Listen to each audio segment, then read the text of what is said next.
Welcome to this presentation, which will be about building a local community. First off, I want to thank Unity for the opportunity. This talk is mostly about the Norwegian games developer community. And this talk is going to be structured around basically how I experienced or came to know the Norwegian games developer community through a couple of years ago when I first started out. And hopefully you'll get some lessons from me as you learn from what I've experienced and take that home, and you can implement that at your local community. So first off, let's see here. Who am I? As I said, my name is Skjalg Sturlason Mære. I work at games developer in Tønsberg, which is called Rock Pocket Games. We're currently developing a couple of games. One is called Oliver and Spike, which is a third-person action jump and run platforming puzzle game. And I'm going to show you a little video.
Thank you.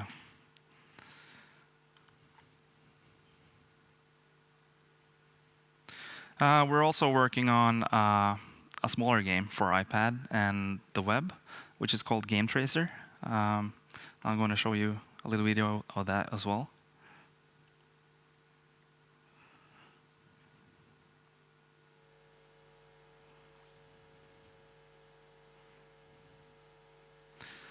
This is basically a level design tool that you first get introduced to, and then later on you can just press play in the upper right corner and invite your friends to play along in a 2D platforming game. And you can also create puzzles and set up logic and all that stuff and play across platforms. And this is currently in alpha. You can just go to the Facebook page and sign up.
All right, I think you got the gist of it.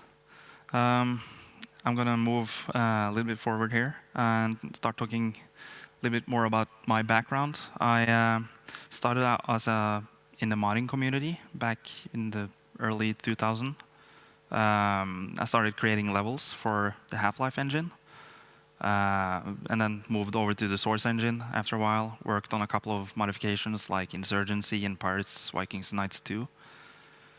And then through that community, I started to get to know a lot of people. And then later on, after we all got our degrees and whatnot, we got together to create a small game, which is called Pirates of New Horizons. I'm going to show you a little video of that as well. This is also created in the Unity engine back in 2010. And we worked on it for about 6 months. This game is very similar in style to Oliver Spike.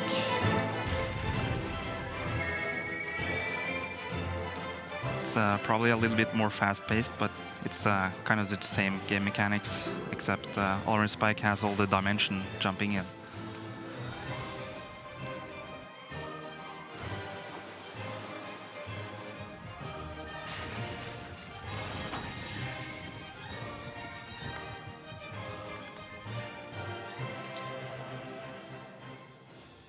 So when this released, that's basically what launched my professional career, because that's what landed me the job at Rock Bucket Games. But while working on this, I was always working from home. And after about 3-4 months working from home, there's basically something special that happens to you, because you kind of become a hobbit. All my friends started complaining that I had no social skills anymore. So I had to get out some more. And that's when I started looking for other people in Norway that used Unity. And I quickly came in contact with Snowcastle, which is also based in Oslo. And then they were working on this kids game called Gnart's Adventure.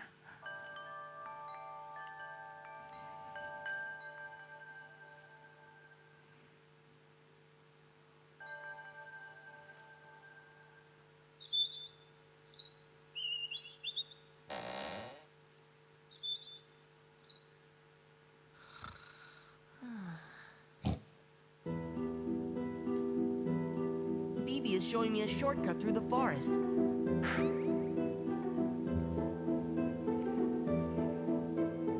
It's much too dangerous for anyone to go through the forest alone. Just follow me. Come on. Ah! Where are we? I can't see anything. Scary.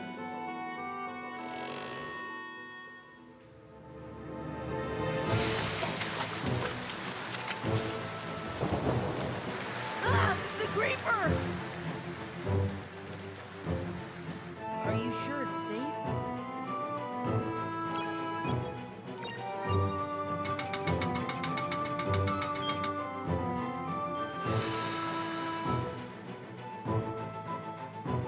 Hello there, Mrs. Crow. Look out, BB!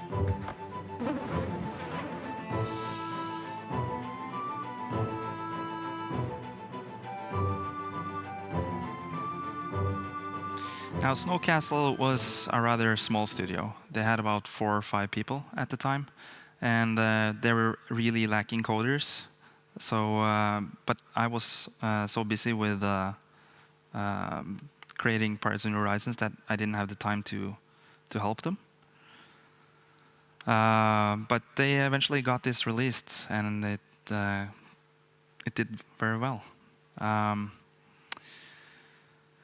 So the thing was, at the time when I was talking to them, let's see. At the time, I learned about something called NM in gameplay, which is basically the Norwegian, unofficial Norwegian Championship of gameplay. And we kind of, or at least I tried to run around and find other developers that used Unity. And what you see here is the current game that Snowcastle is working on. They're now currently up to 10, 12 people, I think.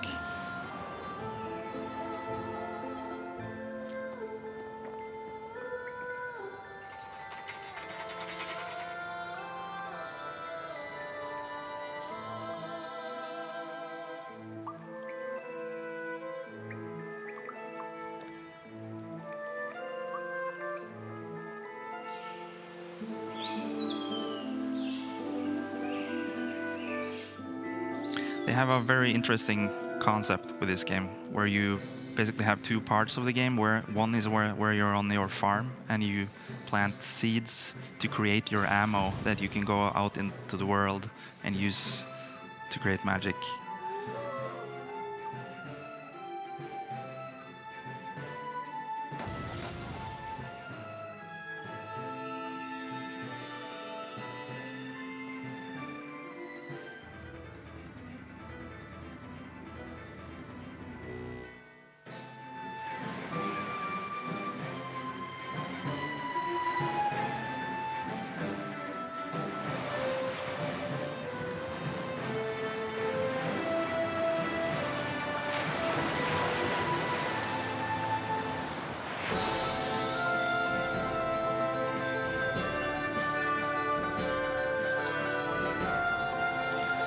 Now, I was talking about the Championship Norway. This is where basically they have a reward and they gather up all the Norwegian developers to participate. They have 1 week where they are just given a subject and they need to create a game. And then we all vote on who should win the prize money. And after that was over, I ran around trying to gather everyone that I noticed used Unity in the competition, and I told them to meet me upstairs in a small room. And this is basically then where I discovered Krillbite. Krillbite is a small studio in the middle part of Norway, and they're currently working on Among the Sleep, which had a successful Kickstarter. I'm going to play their gameplay teaser. They recently released their alpha build, so those of you who pledged can play that.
So for those of you who like horror games, you should definitely check this out.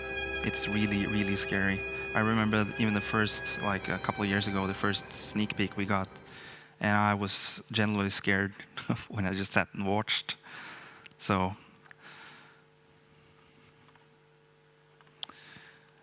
They are based up in Hamar, which was the middle of Norway, and they have actually started a games collective among with 4 other companies, which is Eyeball, Moondrop, Roof Mouse, and then Sarepta Studio, which is they are working on a game called Shadow Puppeteer. I'm going to show a little bit video of that as well.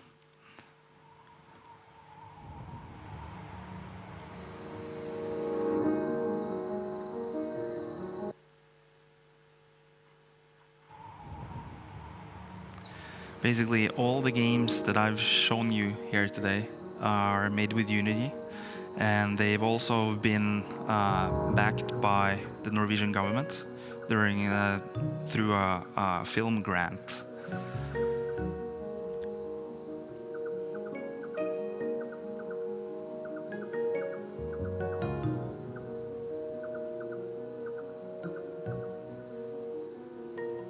This also has a very interesting concept because you control both the 3D character and his shadow.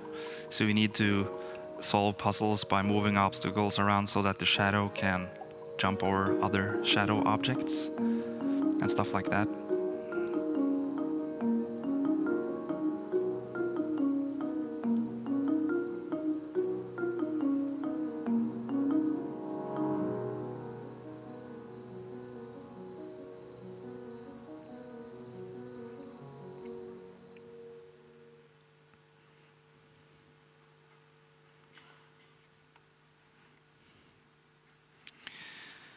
So after we all met up at that small room during the championship, I figured out when I came home that it was about time that we started up a kind of group where we could connect and talk to each other. So I started up the Unity Facebook group that's called Unity Norway. And I invited the 10, 15 people that I had just met and a couple of friends of mine. And they started inviting people, and all of a sudden we grew to over 100 during the first week. I had no idea that there were 100 developers in Norway, let alone that used Unity. And then as of today, we're 232 people in that group. I mean, we're probably not all developers. There's probably just some fans that want to keep in touch with what's up in the community, but I think this is a very healthy sign for the Norwegian games developer community. And they were all discussing like when's the next meetup. So we scheduled this, or we have scheduled a couple of meetings after that. I think we're been gathering 4 or 5 times. But during the second meetup, I got to know another company called Moti Moti. They specialize in adware games, but they've also created some small apps on their own.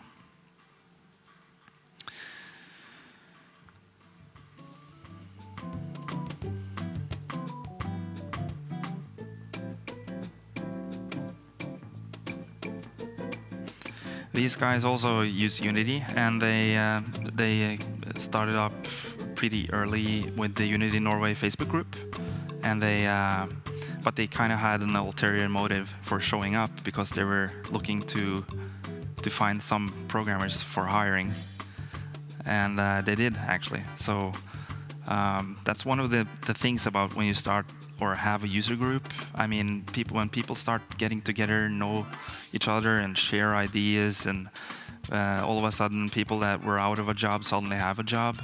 So in that sense, I would advise every one of you to start showing up or creating your own user groups, just so you can get a feel for what's out there.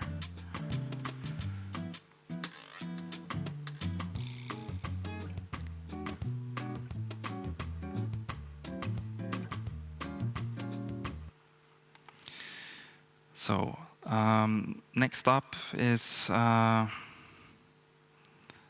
Stupa, which is a company based in the western part of Norway.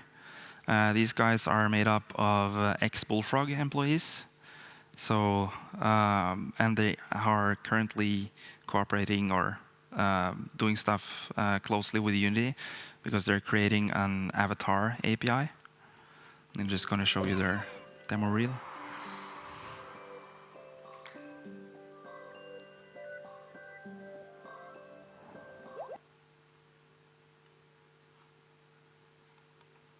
And we lost internet. No.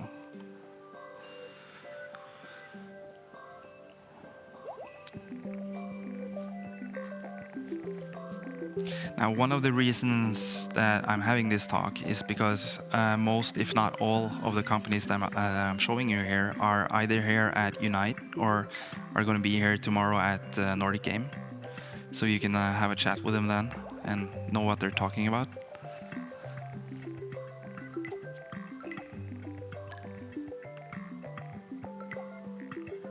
Now, this is basically an API that Unity developers can use to do microtransactions for avatars and then have the avatars linked across several games, even games that you haven't created. These are some of the games it's been used in. These are also made by other small companies in the western part of Norway.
So next up is another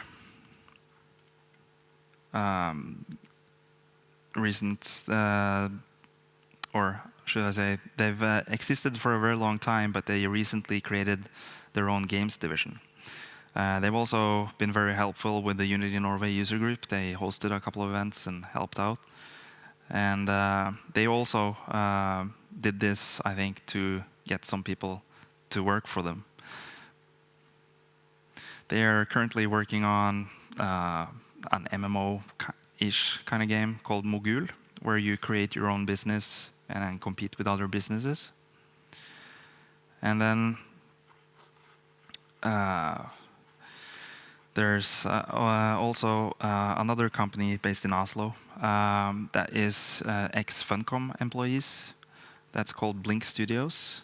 And they are working on a game called Scar for the iPad, which is a hack and slash game.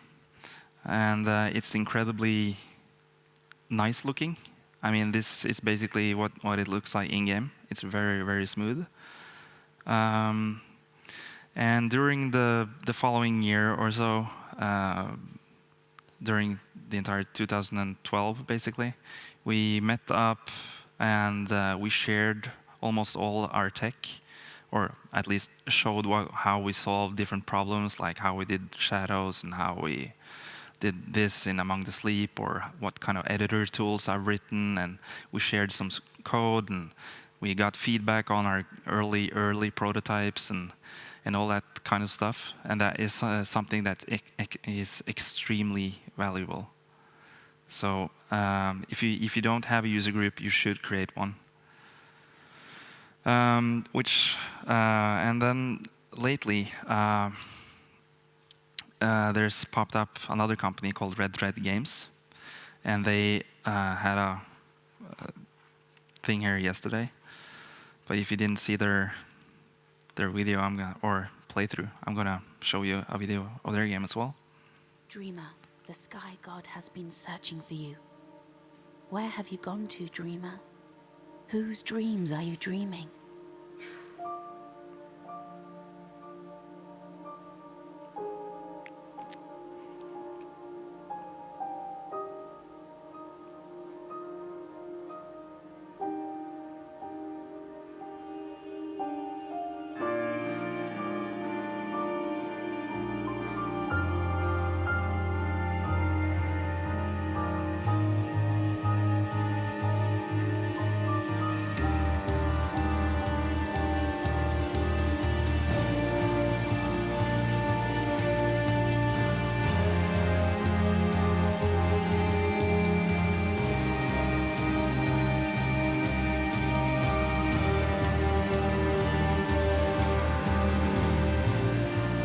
There are two worlds, Stark and Arcadia.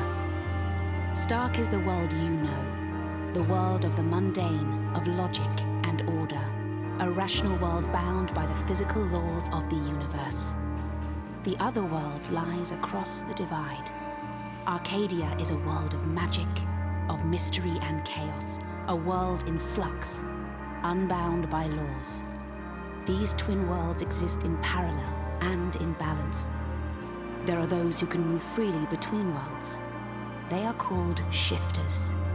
There are few of them left now. And then there are those who can dream themselves into other worlds, existing in two places at once. They are the dreamers. There is only one known dreamer in the twin worlds. Her name is Zoe, and she is lost in the story time where every story begins, including this one.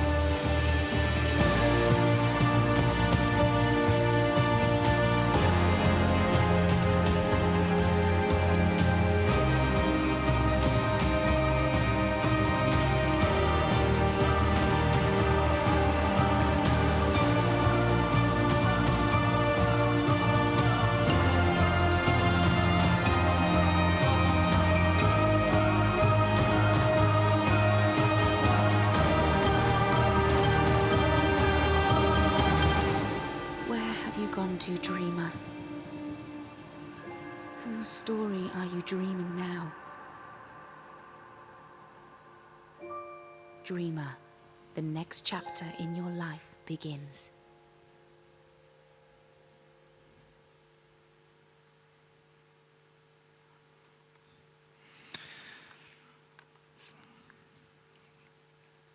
Now, there's one final company that I'm gonna show you guys. Let's see.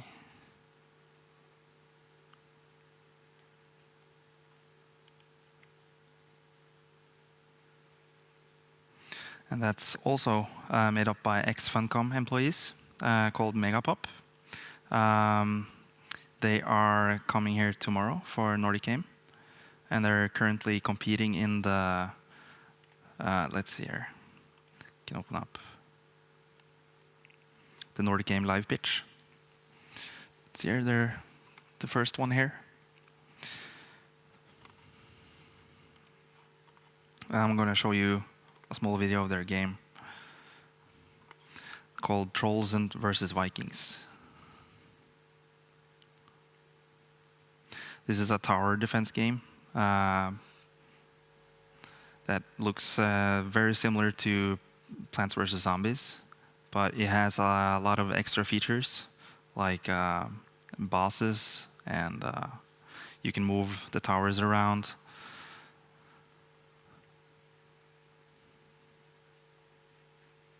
Plus it looks really cool. So that's all I have to show you.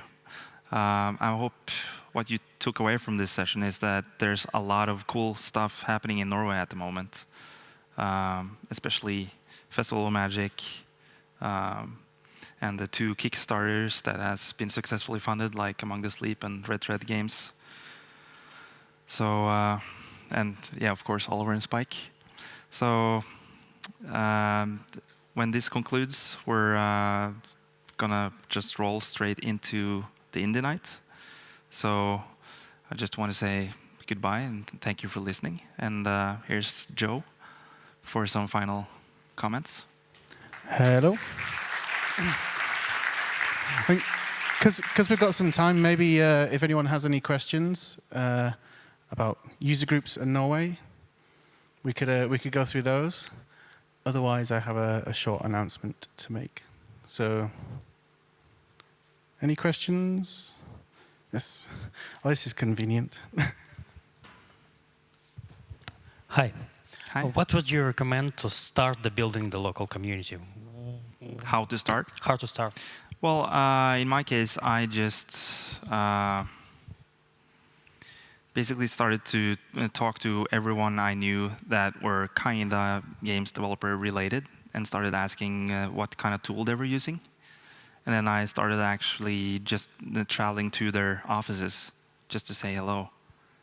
So it really helps to share experience. Yes, it helps a lot. I mean, well, when you get together and talk or over a beer or something like that, you kind of loosen up and you start to talk more freely and you comment on each other's work and you share. But it's not only that, you kind of encourage each other. And then when you come home motivated to work more on your game. So in that sense, it's really, really powerful. Yes, beer is really important in development. Thank you. Okay. Yeah. I guess the cool thing as well is when setting up a user group is that quite often I find that the user groups that I've visited around the world, they tend to have a very similar kind of pattern in terms of the way things happen. Is that most likely there's some kind of either external company or education institution that hosts the event. So quite often there's people that are very interested in doing that. But also the general flow for some reason seems, very similar, where you'll go and you'll meet, and some people have like demoing their projects and like small talks, and then you'll all go and grab a beer afterwards, and that's where the real work happens, I guess. But yeah, user groups are definitely a huge thing with Unity, and they've kind of sprung up kind of naturally in a way. So yeah, we definitely want to continue supporting awesome stuff like this, because the community is kind of what Unity's all about. And so yeah, if anyone is interested in setting up a user group, definitely get in touch with me. I'm a J Robbins with 1B at unity3d.com, and I can put you in touch with other people that might be of help. And obviously, jump on the IRC channel. That's a good place to meet other people at real time and talk about stuff. And I'm sometimes on there, depending on whether or not I'm traveling. But yeah, I'd highly recommend anyone to set up a Unity user group or check out your own local Unity user group, because they are, yeah, as you say, great places to discover the fact that there's, especially like you were saying, like discover the fact that there's also other people out there that are doing very similar things and most likely encountering the same issues that you are and that kind of stuff. So any more final questions before we go? Okay, so yeah, it's almost the end of Unite Nordic. It's been great. I've had a great time in between running around and organizing stuff. It's been super cool. So thank you all for coming. It's been great. So the Nordic game Indie Night begins at 6 o'clock in the exact same location. It's a free event, so it doesn't matter if you've not got tickets to Nordic Game. So feel free to come back for that. If you have any coats or baggage in the cloakroom, make sure you grab those soon, because that area will not be available during the Indie Night, just so you know. And starting from around 5 o'clock, we'll be having to quickly transform from Unite into Indie Night. So we're asking that it's probably best if you guys maybe go grab a beer or grab something to eat if you're planning on coming back to the Indie Night, instead of sticking around, because we've got to break everything down and transform everything. So that would be much appreciated. So if you spread the word to everyone as well, that'd be super cool. But yeah, thank you. And thank you.